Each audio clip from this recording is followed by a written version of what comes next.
Hello, my name is Dr. Stephanie Bengtsson and I am a research officer with the HEART team. Today I will be speaking with my colleague from the University of Newcastle, Australia, Dr. Jo Ailwood, about a teacher training and research project that we have been involved with in Zimbabwe since 2013.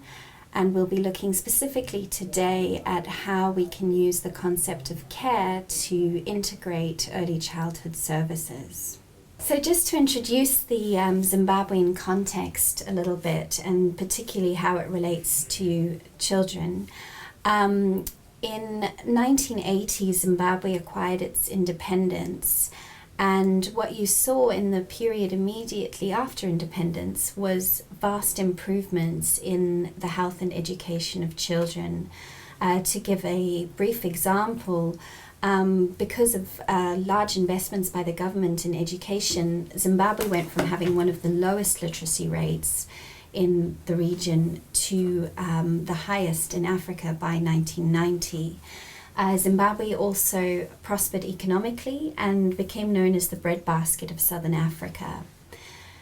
Unfortunately, in 1990, there were a number of economic shocks, and you saw a rise in poverty, you saw an increase in political violence, and there were great threats to protection.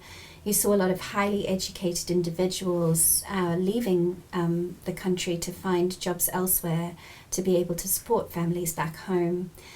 The HIV/AIDS epidemic was on the rise, though thanks to a lot of public media campaigns and education campaigns, did see some improvements at this time, but other diseases were quite common. There was a lot of undernutrition, droughts, and then of course the quite well-known farm invasions. A researcher by the name of Lachlan Munro has produced a report this year about the challenges for children in Zimbabwe, particularly as a result of this, what he terms the long crisis, which was the period ranging from 1990 to 2008. But people are still feeling the impacts today. So during this time, you saw that there were fewer resources available for health, education, and child protection.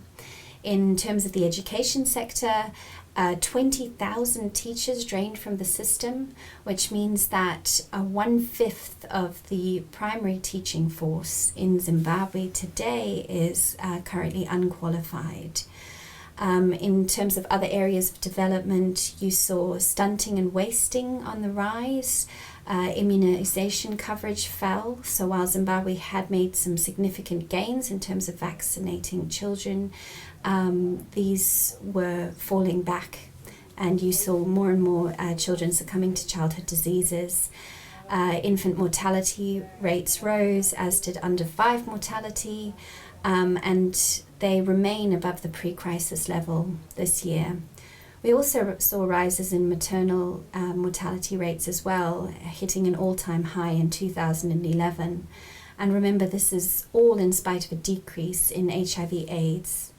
There was also a lot of separation of families and an increase of orphans. So a lot of particularly vulnerable children all around the country. What you saw as well was a sort of failure on the part of responding particularly to young children. So you could see this as a failed response in terms of early childhood services. The government had promoted early childhood education and care through their Ministry of Education, Sports and Culture in the 1980s and 90s, but they have admitted failure.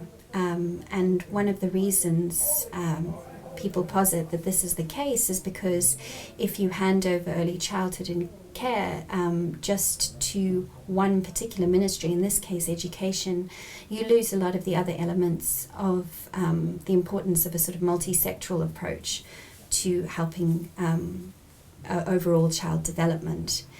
There were some policy initiatives after this period of prosperity. One was the midterm plan, which was put in place by the coalition government. So that was the a coalition that had been negotiated between Thabo Mbeki, between the opposition MDC party and the government ZANU-PF party. And this was a midterm plan for 2011 to 2015. And it insisted on universal primary education, including early childhood development. There's a bit of a cause for concern for a lot of programming and policy because even when the government had greater technical and physical capacity during the 1980s and 90s, they had failed to make this early childhood development investment actually pay off. So since 2013, the midterm plan was actually replaced by Zim Asset, and they have a similar priority placed on early childhood development.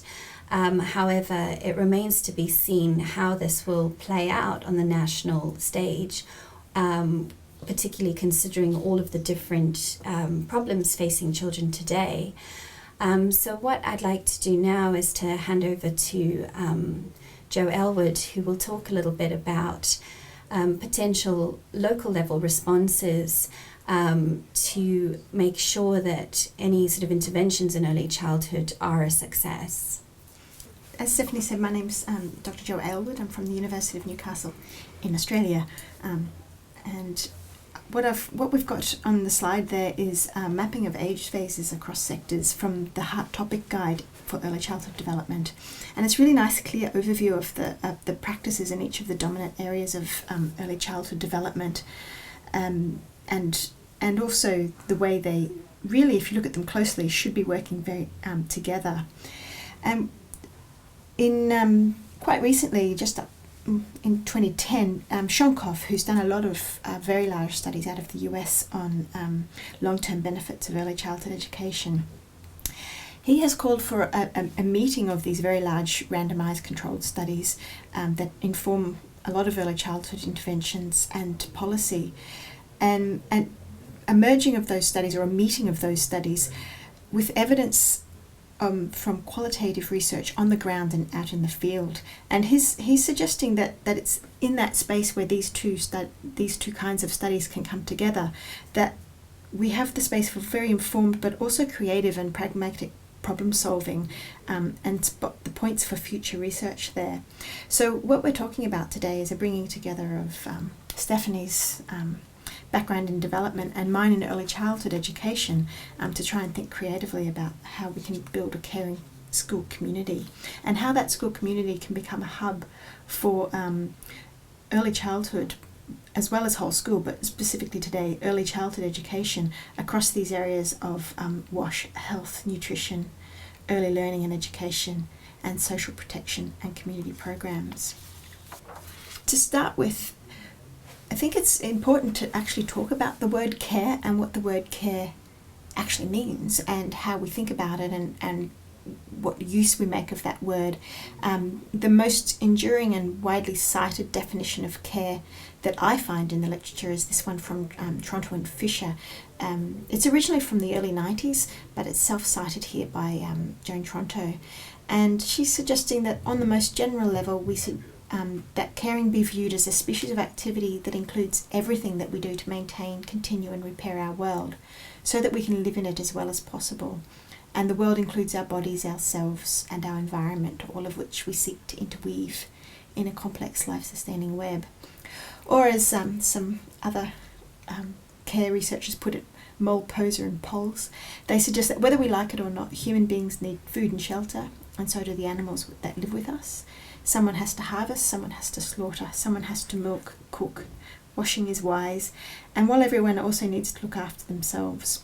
So all in all, care is central to our daily lives. The school can be a centre for this care as part of a support network, particularly in vulnerable communities and communities recovering from the kinds of shocks that Stephanie was talking about. So the school that Stephanie and I have been working with as researchers is in the western part of the country, about 20 kilometres or so from Victoria Falls, and when we were there at the beginning of 2014, it was quite early on in the school's rehabilitation process, and at the time it was kind of typical of a rural school in Zimbabwe with lacking in physical equipment such as chairs and desks for the children to sit at, supplies, so each child having pencils and paper and textbooks and things like those. Also trained teachers at the school. The first time we visited, there were, aside from the head teacher, there was only one other qualified teacher in the primary school. But after these 2 years of rehabilitation work that we've been observing, there's actually been significant development at the school. The school's progressed a long way. There's still quite a lot of challenges and obviously work to be done, but the school is starting to function in a much more robust and sustainable way. So there's a grassroots organisation that has been working with the school in Zimbabwe. It's called Children in the Wilderness, the Zimbabwean Zambia part of that organisation, and that's the organisation that's been working closely with the school to find the funds to build buildings, to build toilets, to repair the borehole, and ensure that the school has the basic resources that it needs. So from here, I just want to show a few examples of some of the activities that happen in the school that are part of that care work of taking care of ourselves and the everyday world that we live in order to live well, in order to create a space where children and their families are healthy and actively involved in their learning. So this, for Stephanie and I, this is some of the research observations that we've found as we visited the school over the last couple of years, and it's part of a much larger project that we've got. So firstly, in terms of WASH, one of the first things that the school, in collaboration with Children in the Wilderness and their other support networks, ensured that there was a deep and clean water hole, and it's a really good reliable source of water at the school. They also have hand washing available at various points. So around the kitchen area where lunch is cooked, they have a tippy tappy where the children can wash their hands before they eat, and there's a drum of water that lives beside the Blair toilets in order for the children to wash their hands after they've been used the bathrooms. So through this combination of wash structures and life skill practices that are taught at the school from the very beginning, from the early childhood development classes with 3 and 4 year olds, the school is teaching the children to care for oneself, but also to care for the school community. In terms of health, the school is functioning as a hub for a range of health delivery and education programs, which enables care for families, the community, infants before they come to school, and also children. So I was at the school quite recently, and the parents and children, infants, were gathering under a tree, and I was talking, the head teacher was explaining to me that they were gathering there waiting for the nurse who was about to visit to deliver the children their vaccinations for that year. In Zimbabwe, there's also a comprehensive curriculum around HIV, AIDS and other health issues such as malaria. The school now has a health and nutrition officer, a female teacher who takes care of washing and ensuring, for example, that the school cooking utensils and eating utensils are all well maintained and clean. The school has a couple of angles coming in for nutrition and caring for teaching children how to care for themselves, but also care for others in the environment. There's a deworming program, an annual deworming program, micronutrients program, a school feeding program, which is funded by an annual philanthropic source from the US. The parents, mothers, come in to cook on a daily basis for the whole school community, children and teachers. There's also a garden, which is quite a new addition, and that has been going since about May this year.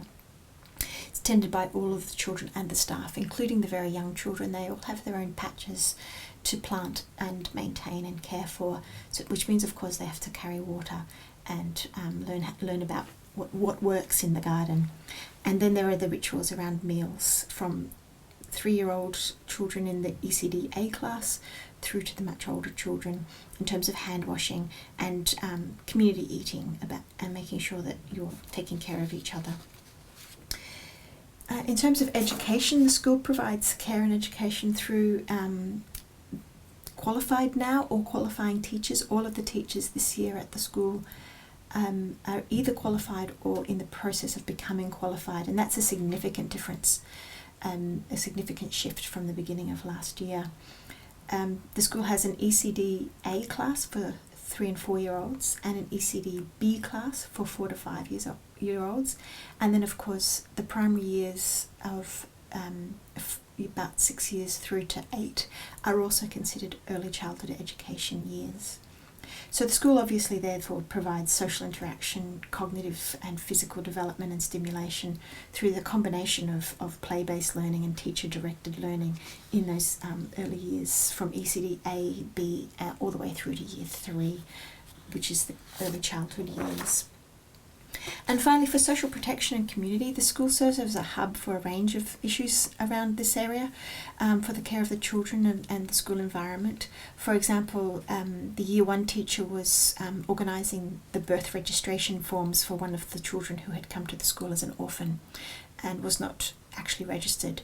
So this child is in Year 1, and it's the teacher who is following up on ensuring that the child is that child's existence is put on paper and made available, knowledgeable to the government, so that that child can access education and healthcare